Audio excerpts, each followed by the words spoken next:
For the most part of the 18th century and the 19th century, like the first few decades of the 19th century, this street that we're walking on was a route for the Native Americans, and a pretty busy one.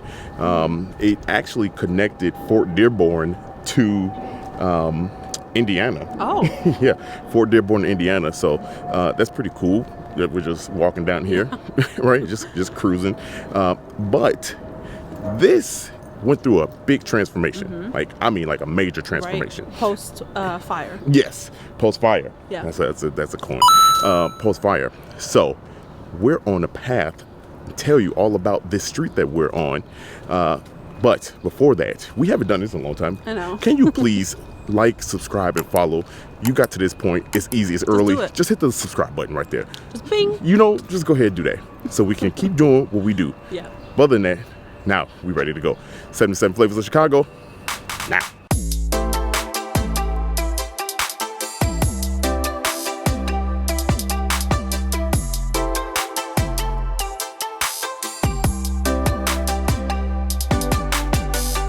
All right, so like Sarah kind of alluded to, a lot of the story here on Prairie Avenue started after the Great Chicago Fire, 1871. But, just to kind of give you some context of how large this street is, this street goes from, to the north, right behind us, Roosevelt, all the way down to 134th Street. Oh, wow. So, yeah, this was like a long stretch where a lot of people lived. And who are a lot of people?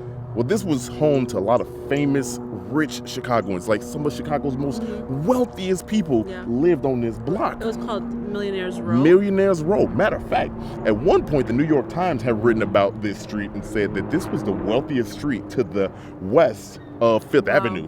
That's crazy. That's absolutely insane. Matter of fact, we're going to take you on a tour of who lived on this street. Yeah. And right behind us in this area is right where Marshall Field would have had his mansion, right? Junior. Marshall Field would have had his mansion right around the 1905 area. It dips off down there. I don't want to kind of go down there because it's residential. People live here, and it says it's residential. Yeah. So we don't want to do that to the people. But this is where he would have lived, and the reason why I start with him is because right around 1871, right around that time, 73, is when he really started kind of the big names of Chicago moving to this area. And what we're going to do right now is we're going to keep walking. We're going to walk down the block. It's a beautiful day out here. Yeah. And don't jinx it again. I know. That was a few weeks ago. But so what we're going to do, we walking down the street just as if we were living in those times. And we're coming up down Millionaire's Row, right? It's crazy to walk down Millionaire's Row. We're going to stop at 1919. And if you all don't know who lived there, it was none other than Marshall Field Jr.'s son. Marshall Field Jr. himself. You gonna come in? Oh, I didn't want to block the sign. Yeah. Look, here you go.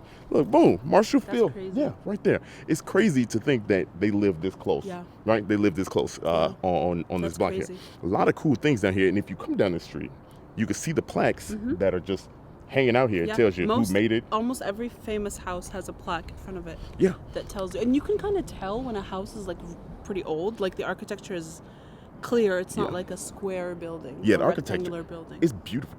It's like so Georgian style homes. Like right now we're very French. Yeah, right. We're on the what is this? The 19 to the 22nd block. Streets. Like down here. These were like the super like. Big mansions, right? Like, matter of fact, Marshall Field Jr.'s house, since we're standing in front of it, he built it for his son, but his son died. It's a story that he died inside of this house, trying to load his gun up to go hunting. Yeah, and they say it accidentally himself. Sorry. But there's other stories here. Yeah. But what they did after that, his family never lived in his house again. Really? They never lived after that incident, they never lived in here, right? How could you? I wouldn't want to either.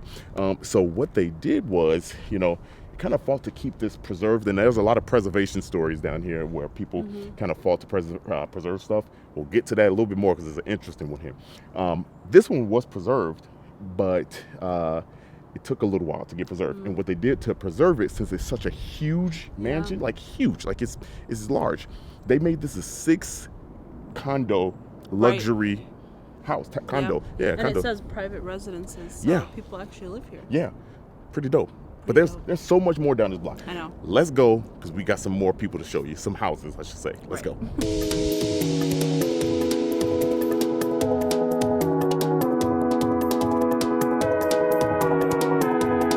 If you look here, you can see some old cobblestone here in Chicago. Look at some of the old cobblestone. That's pretty dope.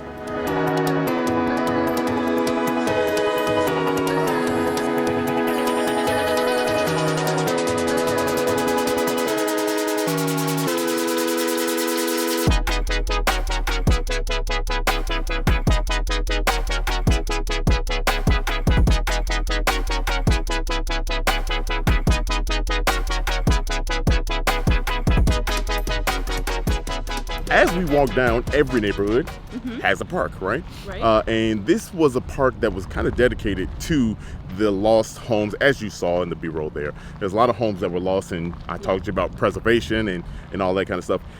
So they kind of monument this. But this actual spot right here is now as a park. It's called the Women's Park and Gardens. And right now it's a little bit out of season. We just kind of coming into spring, but this park is dedicated to not only those homes and things that were lost, but also dedicated to women's suffrage, right? And a person that we've mentioned on this podcast a few times is Jane Addams. Primarily, this park is dedicated to her and how she fought for, women's rights and things like that. So there's actually a nice little monument here called the Helping Hands. This garden is really dope. I'm gonna show it to you in a second. We'll walk over there.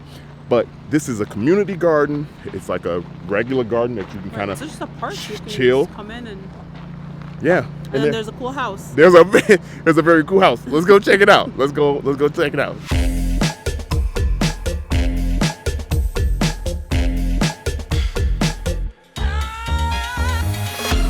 All right, so here we are at the Helping Hands Monument.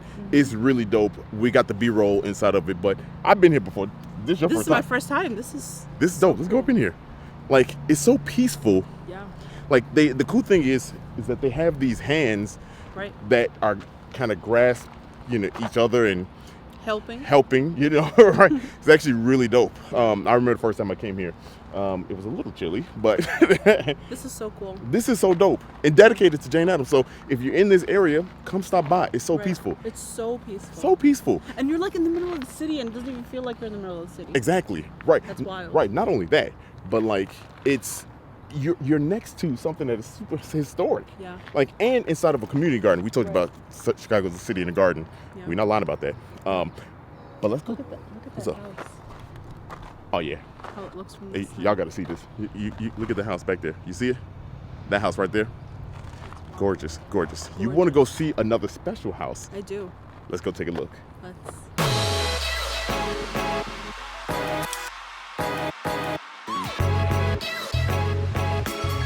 All right, so we told you that there was another special house, and here it is right between us. This is the Clark Ford house. Okay. It is listed as Chicago's oldest house. That's wild. Yes, built in 1836. It was owned by Henry Clark, hence part of the name. And for the longest time, it was just called the Clark House. Everybody knew the Clark House. You kind of go here. It was, to me, it's like the Bean, right? Like everybody knows about it, but at the same time, people don't know about it. Yeah. Anyway, last year, they actually changed the name, or was it this year? I can't remember, but they changed the name to the Henry Ford, the Clark Ford House, to honor Bishop Lewis Henry Ford and his family, who also lived there. Now, the significance of that is, and the theme of this is preservation, right? Right. The significance of this is that Bishop Ford, who also gets his name, is the namesake of the expressway, the Henry Ford, goes from 94 to 57, right, to 170, right around that area. But he was black. He was black, right? And think about this. He bought a house that a white person owned, and he couldn't live in that home. He couldn't, right? Think about it. When that was built, 1836, you couldn't even live in this neighborhood. So when he bought the home right around, I think it was 1940, almost more than 100 years later, he bought the home and he started to do renovations on it because people were about to tear it down. So get this, a black guy who couldn't live in a house originally got and preserved the house that was about to be torn down, and it was Chicago's oldest house. Wow. He preserved it. That's wild. Isn't that wild? So if you can, clearly they're doing renovations back here. You can kind of see it's gated off, but typically you can go up to it. This is a museum. Right. So you can go inside and check it out. So if you are in the area, if you ever come visit Chicago, or if you're in Chicago, you haven't been here, go check it out. It's pretty dope. And it's a cool one that's like not a big museum that's going to take your whole day. You know what I mean? Like if you're staying downtown and you just want something to do on like a Friday or something. Yeah. Perfect. Yeah. Now, also, this is not the original location of this house. Right. It was so it was moved. This house was moved, just to kind of say that, clarify that. It was moved. But speaking also, it's the oldest house that was built while it was Chicago. Chicago, right? Yeah. This is built in Chicago proper. So, there are older homes that became part. Right. There's one older house that became part of Chicago after the community area was incorporated. But this was actually built in Chicago. Yes. Which makes it the oldest Chicago home. Boom. Another coin. Let's keep moving. Let's keep moving north up this block. Let's go.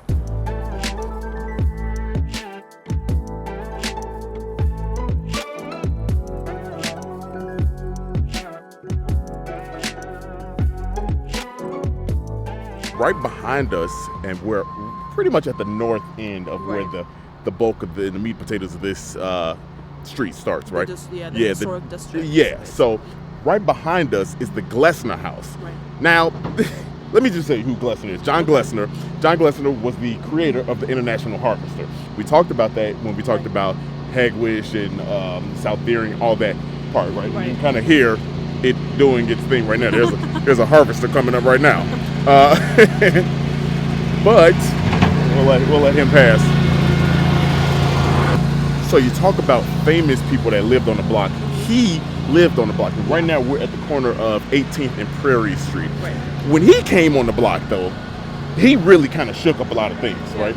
He came on the block, he shook up a lot of things because his house looks like a castle. Right. You know, his house, if you think about the other houses, they kind of sit back a little bit because the houses had like places for carriage. Yeah, right. They had that kind of stuff. His house didn't do it, and it looks so different than the Georgian style, like elegant houses. It looked so different. It looked like a castle, and that's kind of what he wanted. You know, he wanted to be different. Right, he had money. But I said it shook up things with a lot of people on the block, and another person that really, really didn't like it, but was on the block before he came right around the time Marshall Field was George Pullman. Makes sense. Yeah, and if you remember, Entitled. Yeah. What's funny is that him and George Pullman kind of worked in the same area. Oh yeah. You know, think about it. They worked out south. You know, they worked out south. But George Pullman hated it because he was one of the first people on the block. He came right around. You're ruining the aesthetic of the neighborhood. He really did. Yeah. And you want to know what was funny? George Pullman lived. Turn around. Oh. George Pullman lived right here.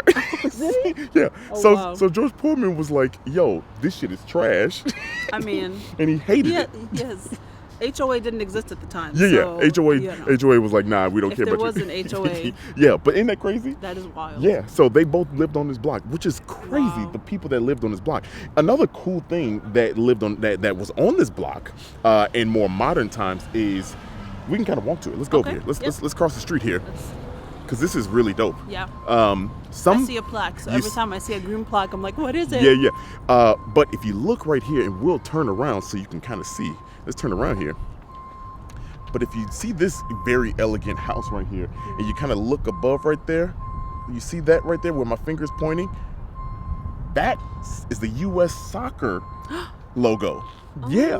So for a little bit of time, it's not there anymore, but this old house was the home and headquarters for the U.S. Soccer team. Oh, wow. Yes. How old is the U.S. soccer team? Old. I don't know. Yeah. But it's old. We'll put it on the screen. But it's dope because it was right across the street from the Glessner house. Yeah, but obviously this house was owned by somebody else before. Yeah. But pretty cool to see how really kind of modern times happen. Right. Yeah. So we talked about a lot of fun, beautiful stuff about this block. But what happened to it? You know, you kind of saw the plaques over there, the decline of it, right? And I want to talk about the decline. Yeah. So what happened was, a lot of these people, they were rich and famous. They loved it. They moved away from the south part because it was quiet. It was more tranquil. And a lot of the Chicago fire kind of said, hey, when we rebuild, the north is burned up. Yeah. So let's rebuild here as close as we can get to the loop without living there and having to cross the river. Right.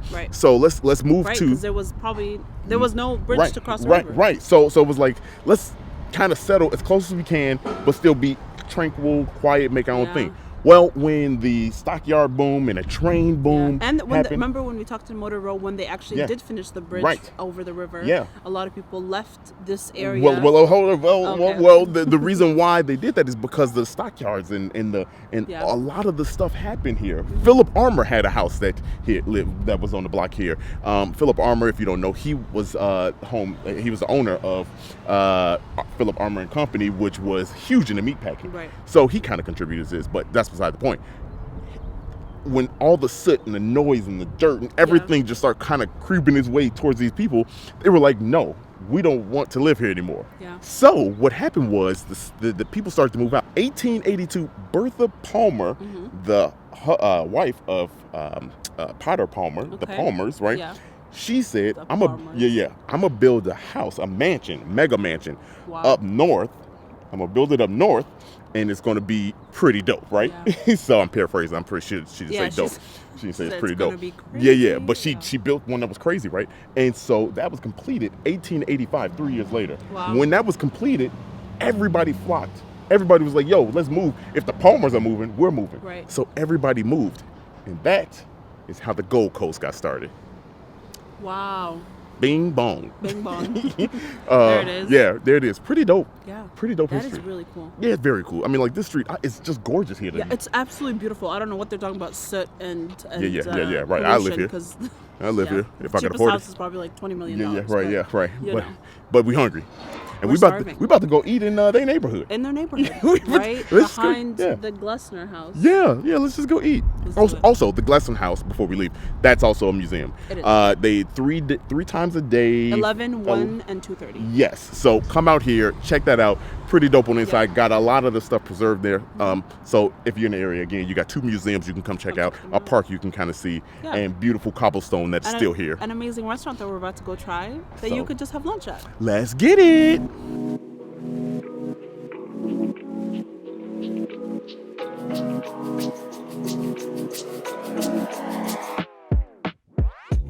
So we are literally sitting right in front of the Glessner house. Yeah, buddy. Like we said before. And we are at Spoke and Bird, which is, they have 2 locations. We are in South Loop, obviously, but their other location is in Pilsen. And it's actually a bakery. So I never even seen it in Pilsen. I know. That's crazy. So basically what they do is they are women-owned, employee-owned. They've been around for about 10 years, 5 years at this location.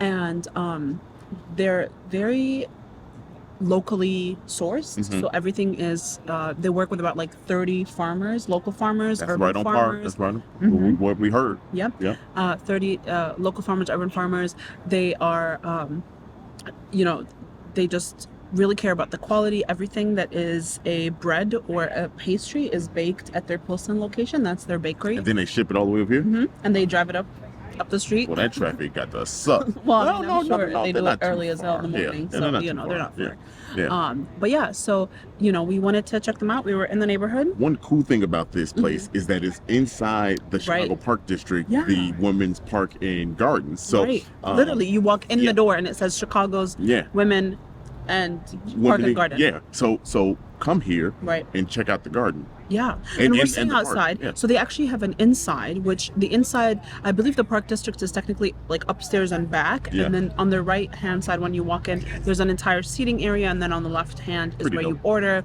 And we're sitting outside in the patio because it's a nice day today. Beautiful day, and we got food. We got a couple different things. First of all, y'all like our new setup? This is 2 weeks in a row we do. What do you think? I like our new setup. Better? Yeah, you get to see both of us at the same time. I think I like this better. We got the... There's no room for error here. No. Because you can cut from someone fucking up.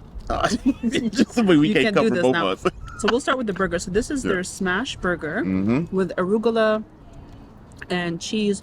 Pepper looking good. I don't know if you can see the cheese, but it's like crusty. There you go. Not crusty, crispy. Crispy. There it is. If it's crusty, I do not want it. Let's go ahead and take a bite. Ding. Oh, here is it. As I take the whole thing out.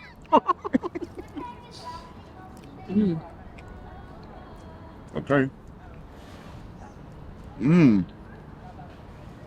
Hold on, this bread is still in the show. The bread is amazing. The bread is amazing. Holy that's good. Holy crap.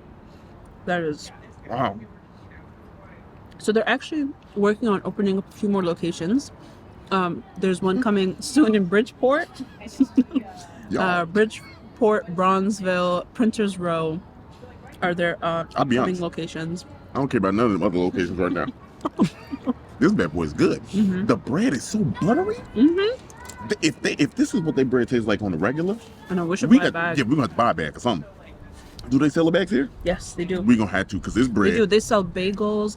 They actually have a lot of like local beers and wines and ciders and stuff like that they sell here. You can get a lot of like wines. Did I say wines? You did. Okay. So let me tell you a little bit about the burger. So it's 2 smashed beef patties, cheddar, house pickle, raw onions, greens, and a special sauce in the bakehouse bun. All that together. Amazing. Forming the power rank. It's the pickle, but neither. That's what she said. No, it's good. It's good. That's really good. All right. So the next thing we got was the what are you drinking? Lavender lemonade. Okay, see, that would have been a cut right there if you had 2 cameras. Keeping it in. Lavender lemonade. So Dari got the lavender lemonade. I got the lavender oat milk latte. Because that's what I literally order all the time. This bad boy is lemony. I love that. The syrup probably at the bottom. All right, the next sandwich that we got is the jerk chicken salad sandwich. So it's a jerk chicken salad with greens and their homemade sourdough. I'm a level with y'all. It's a jerk chicken salad, so I'm a little bit thrown off by what they mean by that.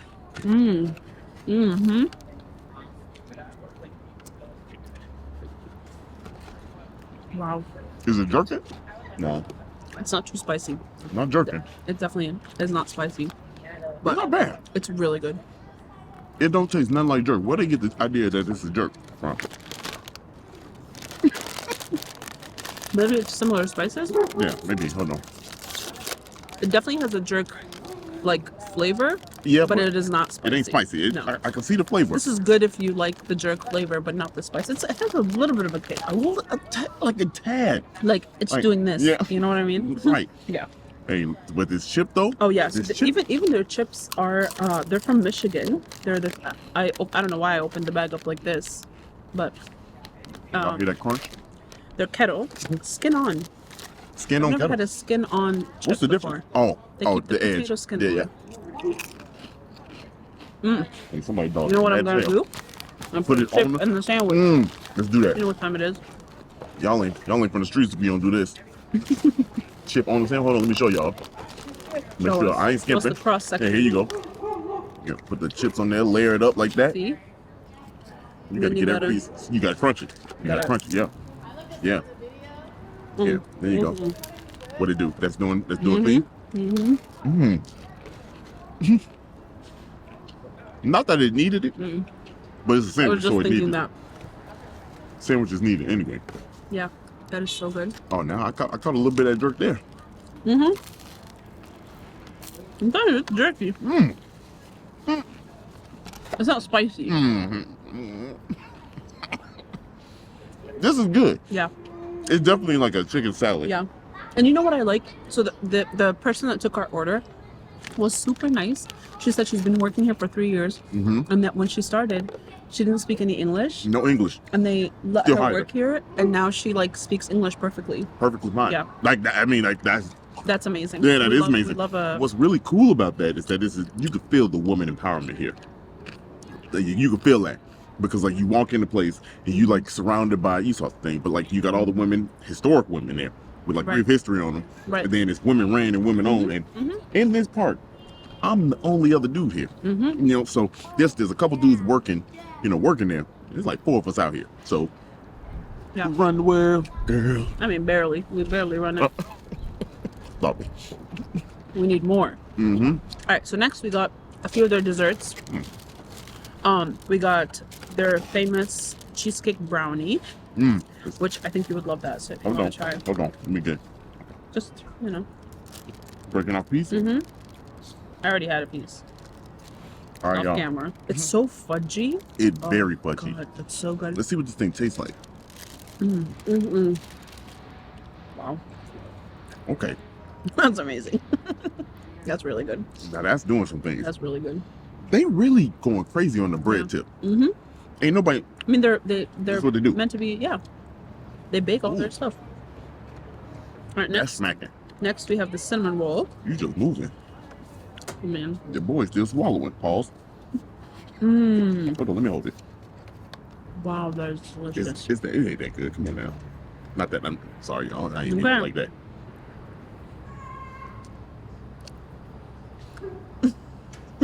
Okay. Whenever I start turning my arm like this, start sawing at the food. That's wild. Whenever you see a person start sawing their food, you know it's good. It's going crazy. And then finally, we have their famous banana bread. This is the last thing. Their banana bread. Is it just me or do it hit different? Like, I feel like we speeding through it. No. This is how I normally look, but we're just next to each other. Yeah. Yeah. I mean, also no. Okay. No, it ain't enough. We gotta try the next thing. Hey, spoken bird. This is going crazy. Yeah, they know. All right, here's banana bread. I don't really rock with banana bread. I'm not a banana bread person. I like bananas. That's the crazy part. Like, I rock with bananas. This is really good banana bread. Let me see. Super moist. You said that close to my ear. I literally said it normal, but okay. She said super moist. What do you think of the banana bread? I like it. I mean, here's the thing. It's not. You're a hater, so no. Wow.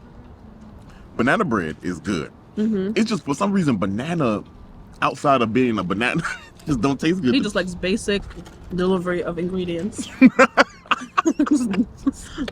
Don't use them where they're not meant to be used. He likes eggs, but he does not like egg on a burger. Look at you. As I put more food in my mouth. As if that's gonna save me. I'm choking. Anyway. Right. Man, look. Well, it's good. This food's good. The only here's what I need to say about the sandwich before we get out of here. This sandwich is good. I just have a problem with him calling it jerk. That's the only thing. Because I feel like the expectation is different. I was expecting jerk chicken. You know what I'm saying? That's not it. Not that it's a bad sandwich. We call it white people jerk chicken. Ooh, almost made me snot bubble. But it's good. Is the point. Okay, now I'm done. Well, we're gonna go eat the rest of our food. I'm gonna smack these chips, and we will see you guys next time. Bye.